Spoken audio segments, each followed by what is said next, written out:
शिष्य शाखा सुन लोए।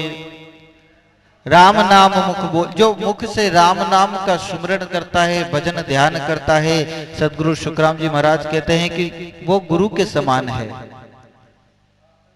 जो मनुष्य मुंह से सदगुरु विधि से राम नाम करता है, जिस विधि से सदगुरु भगवान ने बताया है सांसों सांस के द्वारा, उस प्रकार से भजन निरंतर करता है, वो गुरु के समान पूज्य है। और बाकी जितने भी संसारी सब हैं वो शिष्य शाखा अनंत हैं, लेकिन उनकी गिनती राम नाम लेने वाले से कम है। जो नाम का सुमिरन करता है वो श्रेष्ठ है, वंदनीय है। ऐसे ही जहाँ पूजा ए लोक में या ही सुख नहीं कोई, ताको सुन सुख राम के वहां के सो सुख होए। वर्तमान में हम जिनकी पूजा करते हैं राम जी महाराज को छोड़ करके अन्यत्र जहां कहीं भी जाते हैं, वहां जाने से हमें अभी सुख नहीं प्राप्त हो सकता, तो आगे जाकर के उनके द्वारा कौन सा सुख प्राप्त होगा। हम जीवन में विपत्ति आने पर राम जी महाराज का आसरा छोड़ करके आन की उपासना में चले जाते हैं, जिससे कोई फायदा नहीं होता है। कैसे बाबू जी महाराज प्रसंग फरमाते हैं सत्संग में कि वेश्या बांझवा नारी जिसके स्वयं के बांझपने का दोष हो, वो पुत्र प्राप्ति के लिए अपने पति को नपुंसक ठहराए कि इनके द्वारा ये नपुंसक है इसलिए मुझे पुत्र प्राप्ति नहीं हो रही। ऐसे ही हम अज्ञानी जीव अज्ञान के वशीभूत होकर के परमात्मा राम जी महाराज को असमर्थ जानते हैं कि उनके द्वारा हमारे कार्य की सिद्धि नहीं हो रही है। तो हम जैसे बांझ नारी अपने पति को छोड़ करके पुत्र प्राप्ति के लिए पर पुरुष का संग करती है, लेकिन स्वयं में बांझपने का दोष होने के कारण पुत्र की प्राप्ति नहीं होती और पतिव्रत धर्म से भी वंचित हो जाती है, उनका पतिव्रत धर्म ही भंग हो जाता है। इसी प्रकार हम परमात्मा राम जी महाराज को छोड़ करके आन की उपासना करते हैं, जिससे जो नहीं मिलने वाला सुख है वो तो नहीं मिलता है, और हम गुरु धर्म से एक की उपासना से भटक जाते हैं, व्यभिचारी वृत्ति में लग जाते हैं और फिर हमारा कल्याण नहीं होता।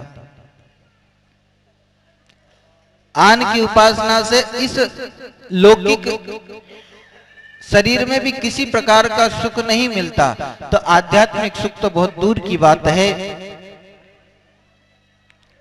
इसलिए संत कहते हैं कि केवल एक की उपासना, एक का आसरा, एक की टेक रखो।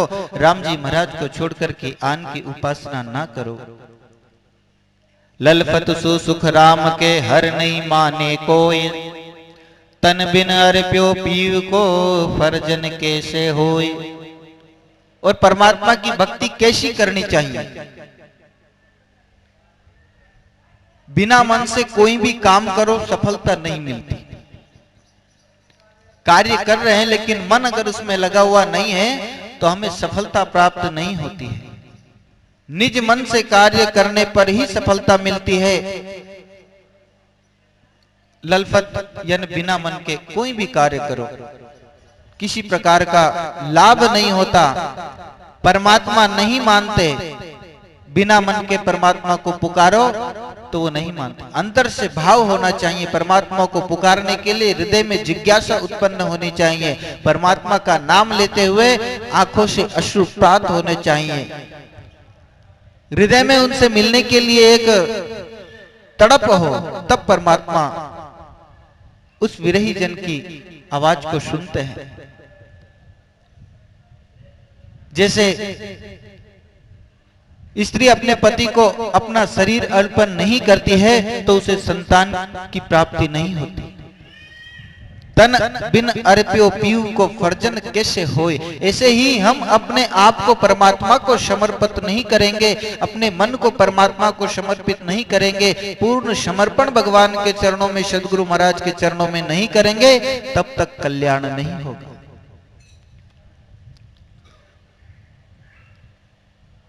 मूल गया ही क्या मिले फल डाला में होए, बिन बादल सुख राम के बिरखा सुनी न कोई।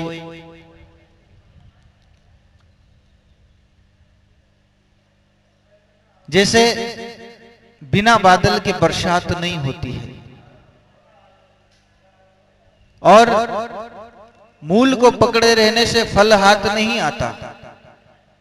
मूल गया ही क्या मिले, फल डाला में होए। यानी राम नाम रटने के साथ साथ उसकी मर्यादा का पालन करना ये भी जरूरी है। औषधि लेने के साथ साथ में उसका परहेज रखना ये बहुत जरूरी है। भगवान का सुमिरन करते समय जो मर्यादा शब्दों के द्वारा बताई गई है, जो नियम बताए गए, उनका पालन करना भी बहुत जरूरी है। जैसे औषधि के सेवन करने से ज्यादा परहेज रखना जरूरी है, ऐसे ही जीवन में सत्य व्रत का पालन करना, व्यभिचार नहीं करना, झूठ नहीं बोलना, अधर्म नहीं करना, ये इनको जीवन में धारण करते हुए किसी से ईर्ष्या द्वेष नहीं रखना, अपने मन को एकदम निर्मल बनाए रखना। ऐसा जब मन हो, उसके द्वारा जब भजन किया जाता है तो परमात्मा शीघ्र प्राप्त होते हैं। मूल गया बिन बायरो, ऊंचो चढ़ियो न जाय, फल ही सुन सुख राम कहे, गोड गहा तो खाए। महाराज साहब फरमाते हैं कि उस पद की प्राप्ति करने के लिए ब्रह्मा विष्णु महेश शक्ति इनको नमन करके तथा इनके द्वारा प्रदत्त ये जो शरीर है, इस शरीर से उस पर ब्रह्म परमात्मा का नाम सुमरन करेगा, तब उस नए अक्षर रूपी परमात्मा में ये जीव उस शिव को प्राप्त करेगा। तभी सफलता मिल सकती है। जब तक हम अपने आप को पूर्ण परमात्मा को समर्पित नहीं कर देते, पूर्णतः उनके नहीं हो जाते, तब तक वास्तविक लाभ की प्राप्ति नहीं हो सकती। बोलो राम। करनी कर निर्बल रह आपो गह नकाय, ताके बल सुख राम कहे, जहां तहां राम सहाय।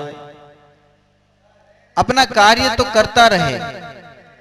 अब कहे कि भाई परमात्मा से मिलने के लिए कोई अलग से कोई कार्य करना पड़े या संसार के कार्यों को छोड़ करके एक दिन भर बैठ गई भजन करना पड़े, तो नहीं। अपना कर्म करो, जो हम कार्य करते हैं उसको करते रहो, लेकिन कार्य को करते समय अपनत्व न समझो। ये मत समझो कि ये कार्य को मैं कर रहा हूं या ये मेरे लिए है, ये परिवार जो है ये मेरे लिए है, ऐसा मत मानो। अपनापन जो है यही बंधन का कारण है। इसलिए अपने आप कार्य करते करते इस प्रकार से करो कि मैं जो कुछ भी कर रहा हूं ये सब भगवान का है। परमात्मा की इच्छा पूर्ति के लिए परमात्मा ने जो ये शरीर दिया है, उसके द्वारा जितने भी हमारे संबंधी हैं उनकी इस शरीर के द्वारा सेवा करने के निमित्त, केवल परमात्मा की सेवा करने के निमित्त मैं कार्य करता हूं। परमात्मा की कृपा समझते हुए ऐसा कार्य करते रहें तो महाराज साहब कहते हैं कि उनकी जहां तहां राम जी सहायता करते हैं। संसार में अपने आप को न माने, संसार से अलग रह करके परमात्मा का भजन भी करते रहे, संसार का कार्य भी करता रहे, परमात्मा उनकी हर समय सहायता करते रहते हैं। लेकिन जो संसार में अपनत्व मानता है, मैं मेरा करता रहता है, ये मेरा है, ये मेरे लिए करता हूँ, घर मेरा है, परिवार मेरा है, जमीन जायदाद मेरी है, जो कार्य करता हूँ वो मेरे लिए करता हूँ, इसमें परमात्मा सहायता नहीं करते। इसलिए कार्य तो करना है, लेकिन परमात्मा को अर्पण करने के, परमात्मा के कहे अनुसार, सदगुरु महाराज के कहे अनुसार कार्य करना है। अर्जुन ने युद्ध तो किया, लेकिन भगवान ने कहा तब उनकी इच्छा नहीं थी। ऐसे ही कार्य करो, लेकिन परमात्मा की आज्ञा मान समझ करके कि भगवान ने ये जो कार्य करने के लिए हमें दिया है वो करना ही है, लेकिन इसमें अपनत्व ना मानो, अपनापन हटा करके कार्य करें तो उसका बंधन भी नहीं होता है और परमात्मा हर समय सहायता करते रहते हैं। इस प्रकार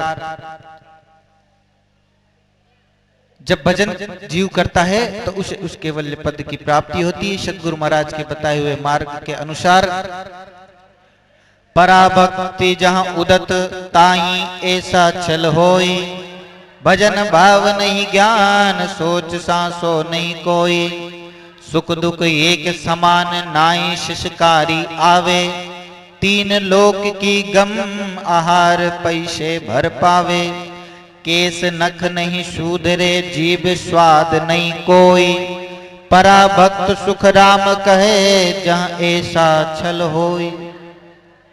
सदगुरु श्री सुखराम जी महाराज, ये अंदर कौन आवाज करे, बिन बाहर लाओ ना थोड़ा, ते उठ के चल जाओ।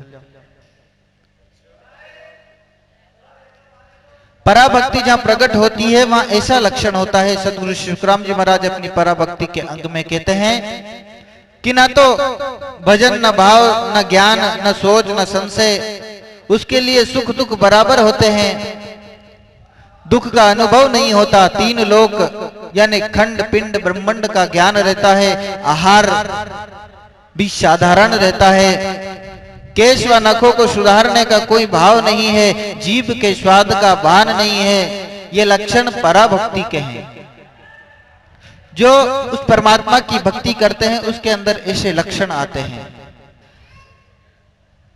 लागे ब्रह्म समाद देह की सुध ना होई, पांचू गया विलाए मोह मासो नहीं लोई, करामात करतूत शकल को दूर विडारी, मन सो गयो विलाय देव बंदत है लारी, पराभक्त जहाँ उपजी दुनिया सके न मान, कोई ज्ञानी सुख राम कहे लक्ष्य पहचाने आन। बोलो राम। जब ब्रह्म समाधि लगती है तो शरीर की कोई शुद्धि नहीं रहती, क्योंकि शरीर की शुद्ध कब तक रहती है, जब तक बुद्धि तत्व इस शरीर में निहित रहता है, तब तक हमें शरीर का भान रहता है। शरीर में किसी प्रकार की हलचल होती है तो हमें पता लगता है, कोई आवाज लगाता है तो पता लगता है, लेकिन जब जीव इस शरीर से ऊपर उठ करके समाधि अवस्था में जाता है तो शरीर का भान नहीं रहता है। शरीर कहाँ पड़ा है, कैसा पड़ा है, कोई पता नहीं रहता। जैसे कि निद्रावस्था में, सुषुप्ति अवस्था में जाने के बाद में किसी प्रकार का कोई पता नहीं रहता। रात्रि में कोई हमें उठा करके दूसरी जगह भी ले जाके सुला दे तो पता नहीं रहता कि हमें कोई उठा के लाया। क्यों? क्योंकि उस समय मन, बुद्धि, चित्त, अहंकार ये सब अपने अपने स्थान पर लीन हो जाते हैं। बुद्धि जो है इस शरीर का साथ छोड़ करके अपने अधिष्ठान में विलीन रहती है, इसलिए इस शरीर का भान नहीं होता। पांचों विषय समाप्त हो जाते हैं, मोह बिल्कुल नहीं रहता, करामात करतूतों से अलग रहते हैं, मन के कहने के माफिक नहीं चलते। ये जो मन है यही इस शरीर को चलायमान करता रहता है। जब तक मन चंचल है उसके साथ साथ हमारे सारी इंद्रियां उसके कहे अनुसार दौड़ती रहती है, लेकिन जब मन पर काबू लगा दिया जाता है तो सब अपने अपने स्थान पर उसी प्रकार व्यवस्थित बैठ जाती है। इसलिए संतों ने एक ही चीज को वश में करने के लिए कहा, आप मन को रोक लो। मन के रोकने पर सारे के सारे इंद्रियों का जितना भी जोर है वो इस मन के साथ में सब क्षीण हो जाता है, कमजोर होता है। मन एक बार हाथ में आ जावे तो सब हाथ में आ गए। इसलिए मन के कहने के माफिक फिर ये जितना भी कार्य जो करते थे फिर ये नहीं करते हैं। देवता भी फिर उस लोगों की वंदना करते हैं। जहां पराभक्ति उदय होती है जगत के लोग उसको नहीं जानते, कोई ज्ञानी ही पराभक्ति के लक्षण पहचानते हैं। जगत के लोग उन्हें नहीं जान सकते, क्योंकि जगत के लोग इस चर्म चक्षु के द्वारा उसकी बाहर की वृत्ति को देखते हैं, और जो संत उस परमात्मा में अपने मन को लगा चुके हैं उनकी स्थिति कुछ अलग होती है। संतों की गत रामदास जग से लखी न जाए, बाहर दिखे जगत सा उल्टा अंदर था। बाहर जगत के जैसे ही व्यवहार करते दिखाई देते हैं, कोई देखे देखे पड़े हैं संत ऐसे ही, लेकिन वो अंदर में क्या है, उनकी कैसी स्थिति है उसको हम नहीं जान सकते। उसको तो कोई उनके समक्ष ही ज्ञानी महापुरुष हो वही जान सकता है। बाकी हम संतों की बाहर की दशा को देख करके उनके अंदर अनेक अनेक भाव अपने मन में उठाते रहते हैं। इसीलिए ऐसे संतों को पहचानने के लिए उनकी दशा पर विचार करने के लिए जब हम उनके साथ में अधिक समय तक रहें, तब उनके व्यवहार से पता लगे कि वास्तविक में ये संत जो हैं भजनानंदी है, भगवान से प्रेम करने वाले हैं। क्योंकि जो जिससे प्रेम करता है वो छुपाए छुपता नहीं है। संतों ने बहुत छुपा करके परमात्मा की साधना की, लेकिन फिर भी संसार में प्रकट हो जाते हैं। क्योंकि भगवान से प्रेम करने वाला छुपता नहीं। जब भगवान की बात चलती है, वह उनके हृदय में जो आनंद उत्पन्न होता है, उसी से लोगों को पता चल जाता है कि ये भगवान का भक्त है।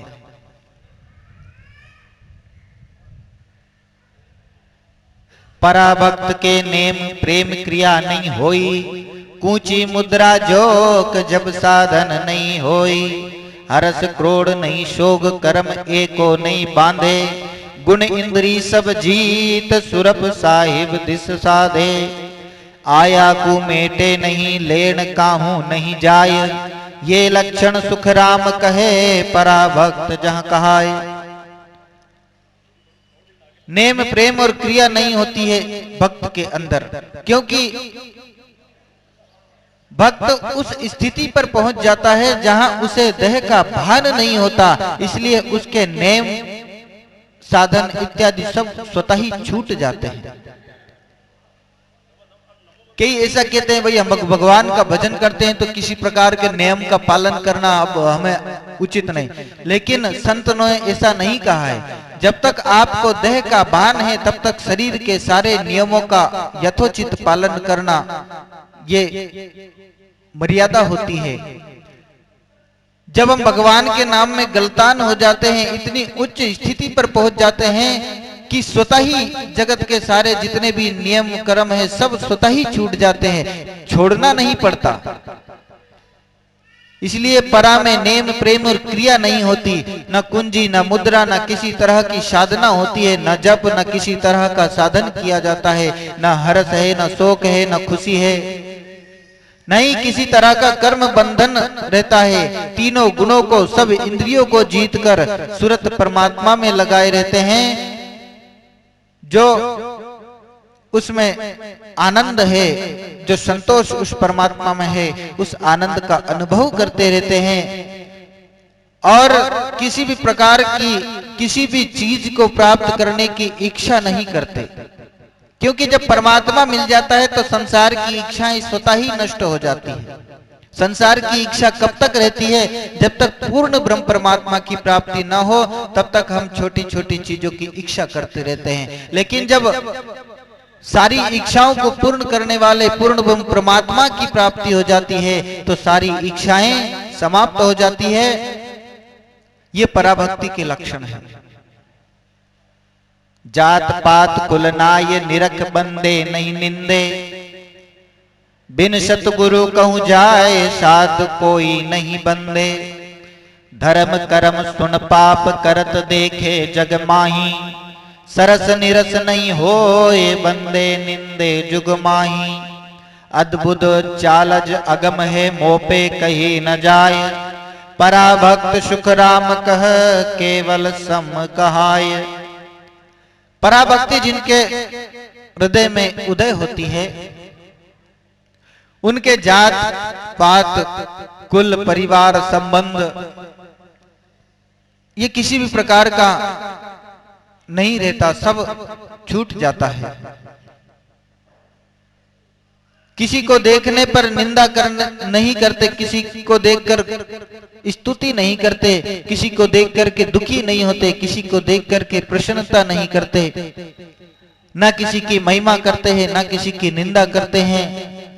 एक सद्गुरु जिससे ज्ञान मिला उसी को गुरु मानता है और दूसरे किसी साधु को नहीं मानता, अर्थात दूसरे किसी को गुरु पद में नहीं मानता। जैसे जो सद्गुरु महाराज होता है उन्हीं के द्वारा, जिनके द्वारा हमें सत शब्द प्राप्त होता है, शिष्य के लिए एक वही वंदनीय है, वही पूजनीय है, वही स्मरणीय है और उन्हीं को दंडवत प्रणाम किया जाता है। बाकी सारे संत वंदनीय है लेकिन गुरु के समान नहीं। संसार में कोई धर्म करता है और कोई पाप करता है, उसको देख करके ना बुरा कहे ना भला कहे, सबसे परे रहे। और ना किसी को किसी प्रकार की करने की अनुमति दे और न किसी को कुछ करने के लिए मना करे। उनकी अद्भुत चाल है, पूरी जानकारी हमारे जैसे जीवों को नहीं होती है। केवल जो उस भक्ति को करने वाले हैं वही संत उस पराभक्ति के भक्त को जान सकते हैं। परासो भक्त तिन पुरुष को उपजे ताही का अंग ए लक्ष्य होई, त्याग वैराग महामंत मस्तान रे ब्रह्म की दृष्टि सब मंड जोई। भाव प्रभाव आत्मा परमात्मा एक सो दूसरो नहीं जाने, शुभ अशुभ उपाय संसार में आप ही आप ख्याल ठाणे। नहीं हरस सोग संसार में करत है, उलट ब्रह्मंड में जाय बैठा। दास सुख राम के परा जहां उपजे, तीन तज ताप को होय सेठा। जिस पुरुष के घट में भक्ति का उदय होता है उनके ये लक्षण है। संसार की सब वस्तुओं को त्याग करके अपने अंतर में वैराग्य को धारण करके वैराग्य की मस्ती में मस्त रहता है। सारे संसार को परमात्मा का ही स्वरूप जानता है। भाव से प्रभाव से आत्मा में कोई द्वेष भाव नहीं रखता।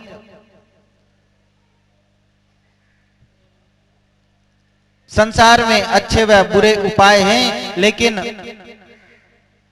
भक्त जिनको भक्ति प्राप्त है वो पराभक्त प्राप्त पुरुष केवल अपना ही विचार करते हैं, अर्थात परमात्मा की भक्ति में ही लगे रहते हैं। संसार में रहते हुए भी हर्ष व शोक से रहित हैं और सद्गुरु विधि से भजन साधना करके उनके बताए हुए मार्ग से शब्द को उलटकर ब्रह्मांड में ध्यान करते हुए उस परम धाम की यात्रा करते हैं। सद्गुरु सुखराम जी महाराज फरमाते हैं कि परा यानी श्रेष्ठ भक्ति जहां उदय होती है, ऐसे पुरुष के तीन ताप जो होते हैं उनका नाश हो जाता है।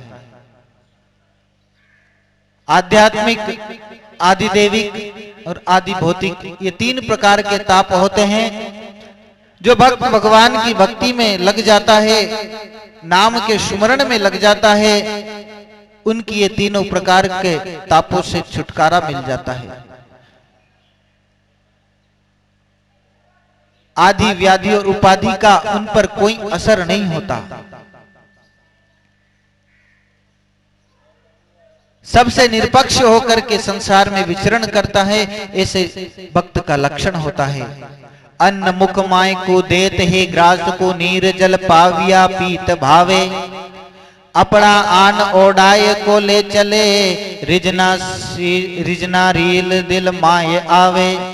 दे भर लाट मुख बेन को सुहावना, लोक तिहू सब को लांग बोले। भवन के ऊपरे गिगन के घर करे, जा आसन की पोल खोले। चंद्र नहीं सूर्य को रात नहीं दिन है, कर्म की रेख पर मेघ मारी। दास सुख राम कहे लक्ष्य ये जानिए, परासत भक्त है एम सारी।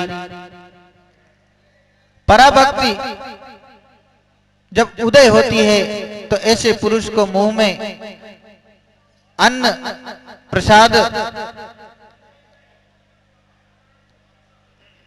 देते हैं तो पा लेते हैं, और भोजन नहीं मिलता है तो कोई परवाह नहीं। भक्ति की ऐसी दशा होती है, जब भोजन मिला तो भोजन प्राप्त कर लिया, अन्न जब सामने आया तो उसे ग्रहण कर लिया, और नहीं मिला तो उसकी इच्छा भी नहीं होती है। पानी पिलाते हैं तो पानी पी लेते हैं, ना मिले तो उसकी इच्छा भी ना हो। कपड़ा कोई दे तो ओढ़ लेते हैं, ना मिले तो बिना कपड़ा के ही रह लेते हैं। ना तो किसी के भोजन कराने से राजी होते हैं, नहीं ना कराने से देश रखते हैं। न जल पिलाने से राजी होते हैं, नहीं ना पिलाने से किसी पर क्रोध करते हैं। किसी के वस्त्र देने से ना तो राजी होते हैं, और न ही किसी के वस्त्र न देने से उन पर किसी प्रकार का दोष करते हैं, गुस्सा करते हैं। शरीर पर भक्ति का तेज भरलाट करता है, मुंह से सुहावने वचन बोलते हैं, तीनों लोकों से परे केवल पद की बात कहते हैं और श्वास के ऊपर गगन के ध्यान लगा करके उस परमात्मा के ध्यान में हमेशा मस्त रहते हैं। अपने ब्रह्मांड के 10वें द्वार को खोल करके केवल पद की प्राप्ति करते हैं। वहां केवल पद में आसन लगाकर सारे कर्मों की रेख पर मेघ मारते हैं, सारे कर्मों को नष्ट कर देते हैं। ये पराभक्ति के लक्षण हैं। जिनके हृदय में भगवान की भक्ति उदय होती है उनके ऐसे लक्षण हैं। हमें तो भूख लगे तो सारे काम छोड़ करके सबसे पहले भोजन, प्यास लगे तो भजन में बैठे हुए तो उठ करके पहले पानी, वस्त्र सबसे अच्छा पहनते हैं, महंगे से महंगा। हमारे अंदर भक्ति कहां है? परमात्मा से प्रेम बिल्कुल ही नहीं है। हम जो प्रेम दिखाते वो एक दिखावा है सिर्फ, वास्तविक प्रेम हमारे हृदय में नहीं है। वास्तविक प्रेम जब परमात्मा से होता है तो उसकी ऐसी दशा होती है। बोलिए सतगुरुदेव भगवान की।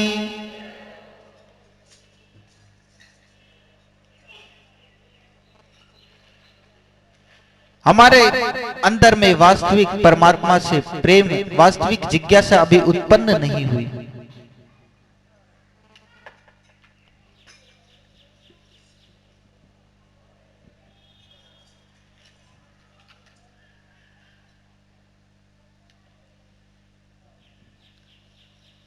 बोलो राम।